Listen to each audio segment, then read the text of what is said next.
90일 밤 이야기 혼민한자 전일야화는 삼국지의 줄거리와 돈 계리와 삼고초려입니다. 20% 할인 가격으로 신속하고 간편하게 혼민한자 교재를 구입하는 안내문이 맨 끝에 나옵니다.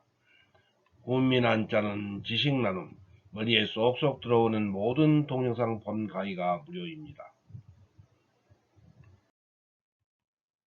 1.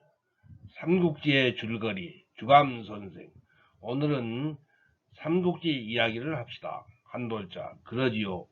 약 1800년 전에 중국의 후한 왕조의 말기에 공중엔 환관 곧 내시가 황제를 둘러싸고 권력을 농단하였습니다.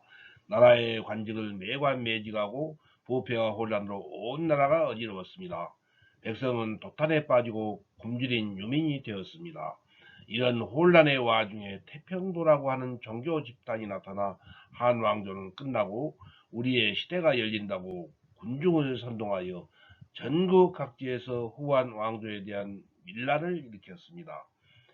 노란 두건을 상징으로 삼은 이들의 반란이 황건적의 난입니다.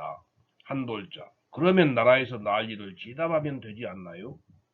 주감선생 그런데 이미 쇠약해진 후한 왕조로서는 이 황건적의 난을 진압하기가 불가능했습니다. 이런 이유로 조정은 각지의 호걸들에게 황건적의 난을 진압할 것을 요청하였습니다. 황건적의 난은 진압되었지만 그 결과 황건적의 진압에 공을 세운 지방의 호걸들은 점점 위세를 떨쳐 한나라 왕조를 위협하였습니다.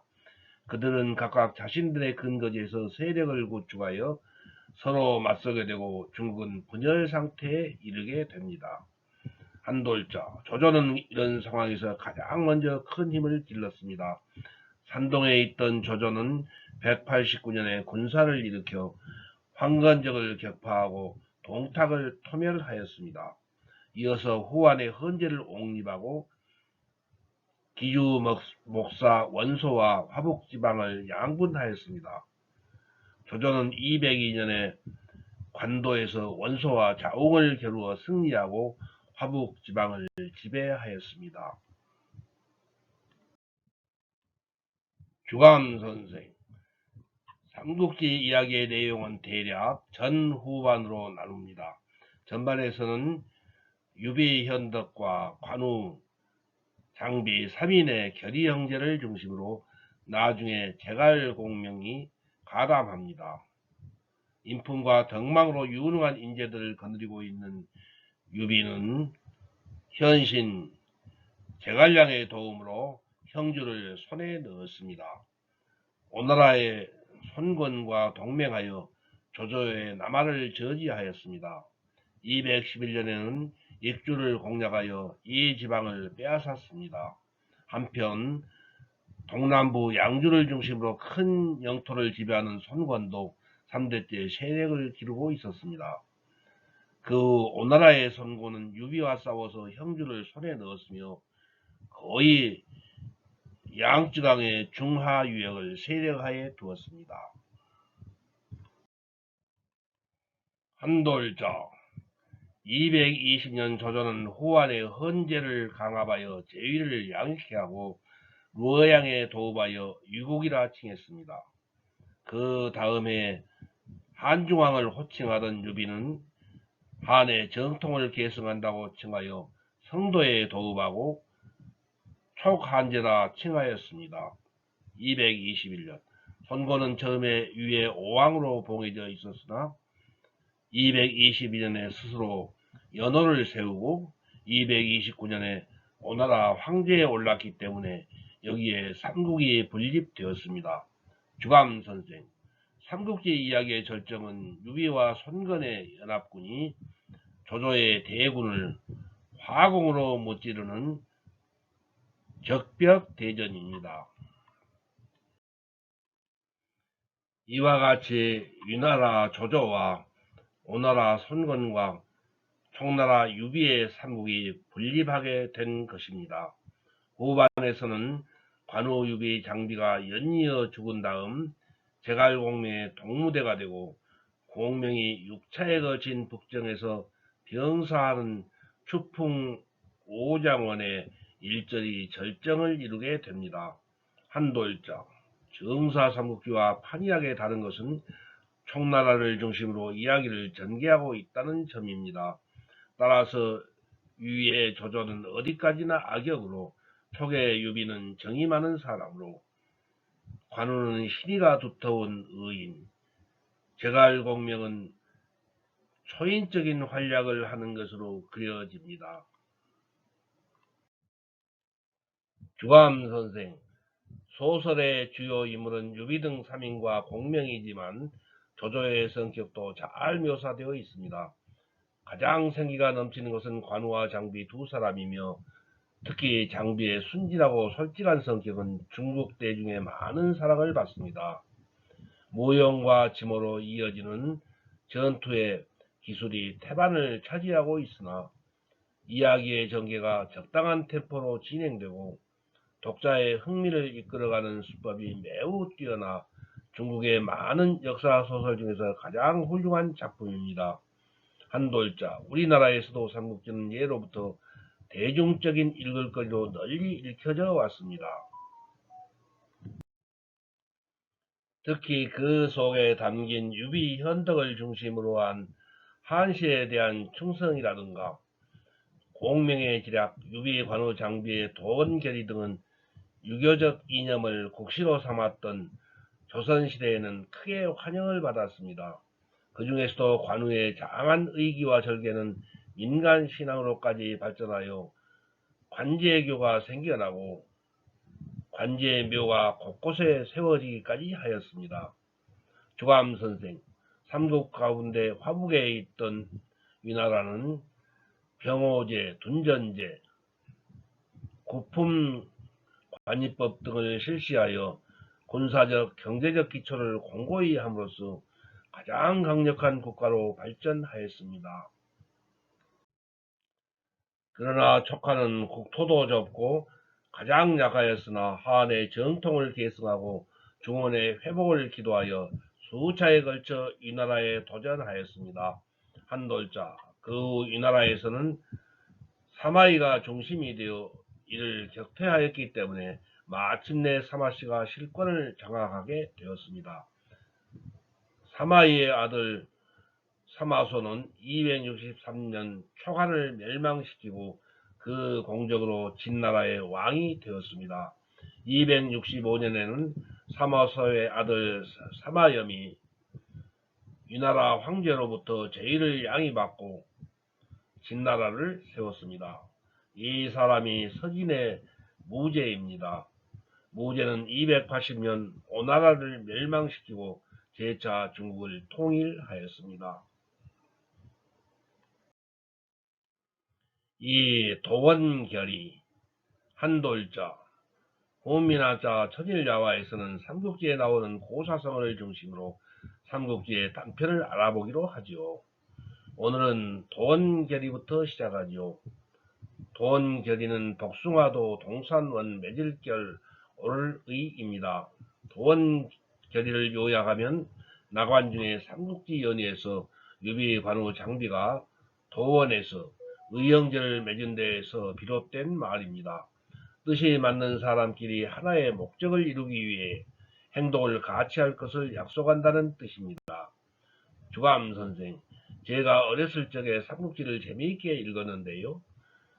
문자신선, 예, 삼국지는 중국 원과 명의 교체기 때의 사람인 나관중이 지은 삼국지 연의에서 비롯되었습니다. 삼국지 연의는 진수가 지은 삼국지에 서술된 위, 촉, 오, 삼국의 역사를 바탕으로 전승된 이야기를 나관중이 이야기체 장편소설로 재구성한 것입니다. 그는 후한 황실의 혈통을 계승했다는 유비를 중심으로 삼국의 분립과 대립의 역사를 서술하였는데 유비가 관우 장비와 함께 도원에서 결의하여 의형제를 맺은 내용을 이야기의 첫머리로 삼고 있습니다. 한돌자, 그러니까 삼국지는 정사를 바탕으로 꾸민 이야기군요. 홍원신선, 그렇지요. 도원결의는 정사 삼국지에는 나타나지 않은 사실로 이야기의 전승 과정에서 허구로 재구성된 것입니다. 나관중이 도원결의를 이야기의 첫머리로 삼은 것은 국가와 민족의 정통 회복이라는 대의를 강조하기 위한 것입니다. 오늘날에는 청초기에 모종강이 다듬은 모본이 삼국지 연의의 정본으로 여겨집니다. 주감선생, 그러면 도원결의와 관련된 이야기를 간추려 봅시다. 문자신선, 예. 후한말 환관의 발로로 정치가 어지럽자 천하인심이 날로 흉해지고 사방에서 도적들이 벌떼처럼 일어났습니다. 장각이 남아노선에게 3권의 천서를 얻어 사람들의 병을 고쳐주면서 스스로를 대현양사라 했답니다. 장각이 두 동생과 함께 난을 일으키니 사방의 백성들이 모두 누런 헝겊으로 머리를 싸매고 장각을 따라서 일어났으니 이른바 황건적의 난입니다. 장각의 군대가 유주 땅까지 범에 들어오자 유주의 태수 유원은 교의 추정의 말을 들어 의병을 모집하는 방문을 내걸었습니다. 이 방문이 타견으로 들어가 마침내 그 거울에 한 영웅을 끌어내게 되었습니다. 한돌자, 그 영웅이 바로 유비가 아닌가요? 동원신선, 그렇습니다. 한나라 경제의 후손인 유비는 어려서 부친을 여의고 모친을 지성으로 섬겼는데 집이 가난해서 미투리를 삼고 자리를 치는 것으로 생계를 삼았습니다. 유언이 방을 내어 군사를 모집할 때 유비의 나이는 이미 28이었습니다. 주감선생, 도원결의가 맺어지기까지는 문자신선, 예, 이날 유비가 방문을 보고 탄식을 하고 있는데 장비가 나타나 대장부가 나라를 위해서 힘을 내려고 하지 않고 어째서 한숨만 쉬고 있느냐고 꾸짖었습니다. 유비가 도적을 무찔러 백성을 편안히 할 생각은 간절하나 힘이 없어서 장탄식을 한다고 하자 장비는 자기의 재산을 팔아 고을 안에 용사들을 모아 함께 큰 일을 하자고 했습니다. 유비가 크게 기뻐하여 장비와 함께 마을 주막에 가서 술을 마시고 있는데 관우가 주막으로 들어와 군사 모집에 응해 성으로 들어가는 길이라며 같이 술을 마시게 되었습니다. 유비가 관우를 불러 마음에 있는 바를 이야기했더니 관우도 크게 기뻐했고 세 사람은 함께 장비의 집으로 갔습니다. 큰 일을 의논하는 자리에서 장비가 집 뒤에 복숭아 동산에 꽃이 한창이니 내일 이 동산에서 천지에 제를 지내고 셋이 의형제를 맺어 한마음으로 큰 일을 도모하자고 하였습니다. 유비와 관우가 동의하여 다음날 도원에 검은 소와 흰 말과 지전 등 제물을 차려놓고 제를 지내며 맹세했습니다. 한돌자, 도원결에서 그들은 어떤 맹세를 하였나요? 홍원신선, 예, 유비의 관우 장비는 비록 성은 다르나 의를 맺어 형제가 되었나이다. 저희는 마음과 힘을 합해 곤란한 사람들 도와 위로는 나라에 보답하고 아래로는 백성을 배당케 하려고 합니다. 한날에 태어나지 못했어도 한 해 한 달 한날에 죽기를 원합니다. 하늘과 땅의 신령께서는 굽어 살피시어 의의를 저버리고 은혜를 잊는 자가 있다면 하늘과 사람이 함께 주이소서 하고 맹세를 마쳤습니다. 유비가 큰형이 되고 관우가 둘째, 장비가 셋째가 되었습니다. 제사를 마치고 소를 잡고 술을 내어 고을 안에 용사들을 불러 모으니 300명이었습니다.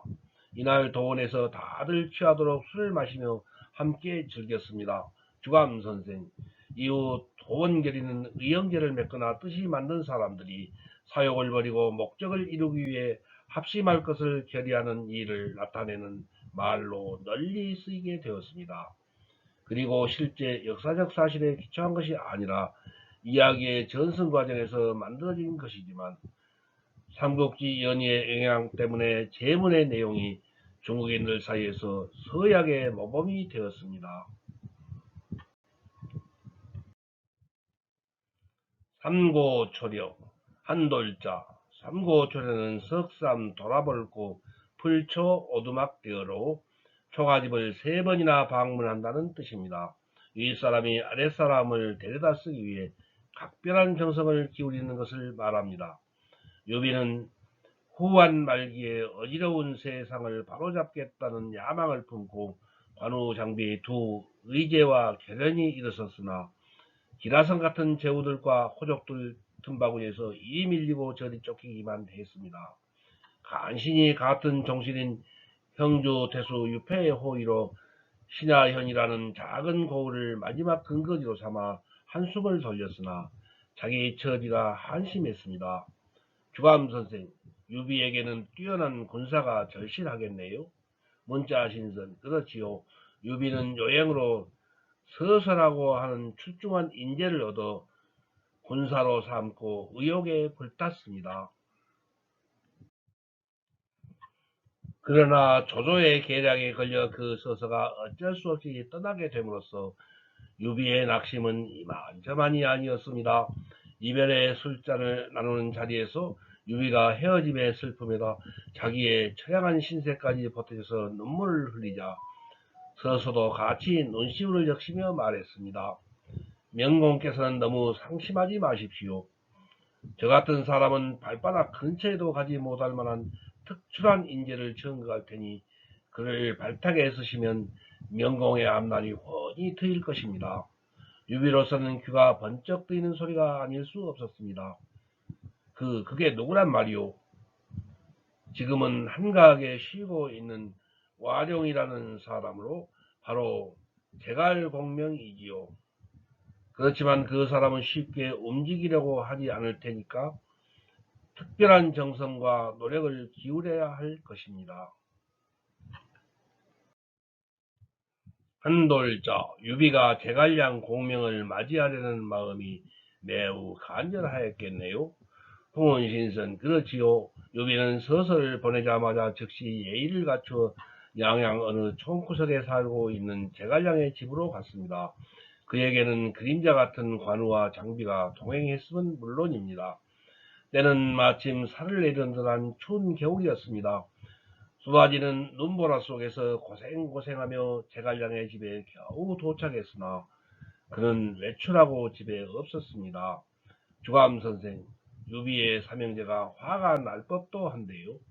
문자신선, 그렇지요. 낙심하여 돌아온 그들은 며칠 후에 다시 찾아갔습니다. 그렇지만 역시 마찬가지였습니다. 아니, 형님께서 다녀가셨고 다시 찾아오리라는 것을 가족으로부터 분명히 들었을 텐데 와룡인지 뱀인지 하는 작자가 이토록 무례할 수 있단 말이오. 성미 급하기로 유명한 장비가 버럭 소리를 지르며 화를 냈고 입이 무겁고 점잖은 관우도 노여움으로 얼굴이 붉어졌습니다. 그러나 유비는 두 아우를 잘 달래어 조용히 돌아왔습니다. 그런 다음 봄이 되기를 기다려 다시 제갈량을 찾아 나서려고 했습니다. 형님은 그냥 계십시오. 내 당장 달려가서 이 무리한 서생 나부랭이 놈을 꿰차고 오리다. 장비는 더 참을 수 없다는 듯이 펄쩍 뛰었고 관우도 공연한 헛걸음하고 체면만 손상될 뿐이니 그만두자고 말렸습니다. 한돌자, 그래도 유비는 끈기 있게 제갈량을 다시 찾아 나섰지요. 홍원신선, 그럼요. 유비는 두 아우를 나무라고 달려 3번째 방문했더니 제갈량은 마침 집에 있었으나 낮잠을 자고 있었습니다.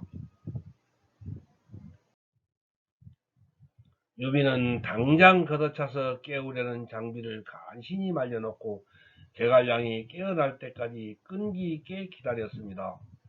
제갈량 입장에서 보면 지금까지의 태도는 유비의 인물됨을 파악하기 위한 일종의 시험이었습니다. 초라한 자기 집에 3번이나 찾아온 유비의 끈기와 정성에 간보관 제갈량은 못 이긴 듯 은둔의 돗자리를 걷어버리고 그를 따라 나섰습니다. 천하의 제사 제갈량을 얻은 유비는 이제부터 마치 물을 만난 고기처럼 승승장구하기 시작했습니다. 마침내 촉당에 나라를 세워 조조 선권과 더불어 삼국 정립의 시대를 열어갔답니다. 다음 91일 밤 이야기 훈민한자 전일야와는 비육지탄과 단기천리와 수어지교와 적벽대전과 제갈량과 만두입니다. 1. 오른편 할인 가격으로 교재를 주문하시고 교재 대금은 택배로 책을 받으신 다음에 입금하세요. 2. 주소, 성명, 전화번호, 책명 가격을 문자 메시지로 김종호 010-6258-1192로 보내주세요. 답변을 보낼 것입니다. 3. 교재는 오후 3시 이전에 신청하시면 바로 다음날 받으시게 하겠습니다. 토일 공휴일은 수년. 4. 입금 계좌번호는 교재 뒷표지 안쪽에 있어요. 낙권 구매는 교보문고 예스입사 인터파크 알라딘에서 구입하시기 바랍니다.